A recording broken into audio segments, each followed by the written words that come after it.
नमस्कार, टेस्टी कुकिंगमध्ये तुमचं सर्वांचं स्वागत आहे। आजची आमची रेसिपी आहे टायगर चिली प्रॉन्स। हे मी प्रॉन्स घेतले आहे, साफ केले आहे आणि मधोमध त्याला कट दिला आहे आणि त्यातलं मधी जो धागा असतो तो काढलेला आहे। आता त्यासाठी लागणारे साहित्य बघूया। ग्रीन चिली पेस्ट, मिरी पावडर, हळदी पावडर, चिंचेचा कोळ, विनेगर, सोया सॉस, मीठ, लिंबू, कोथिंबीर, गरम मसाला आणि मिरची पावडर। ग्रेव्हीसाठी बघूया। आलं, लसूण आणि मिरची पुडे करून घ्यायचे, कांदा, टोमॅटो आणि कोथिंबीर। आता मॅरिनेशन करायला घेऊया आम्ही।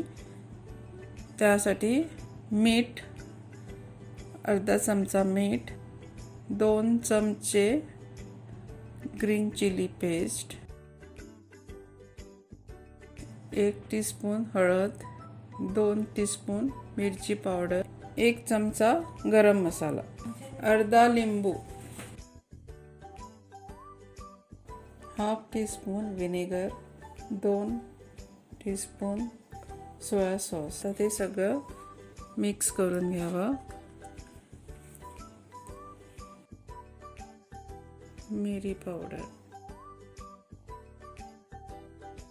2 चमचे चिंचेचा कोळ घालावा, 2 मोठे चमचे कॉर्नफ्लॉवर घालावा आणि ते एकदम सगळं मिक्स करून घ्यायचं आणि 1 तास तरी मॅरिनेटसाठी ठेवायला पाहिजे। ते सगळं ठेवल्यानंतर मग फ्राय करायचं।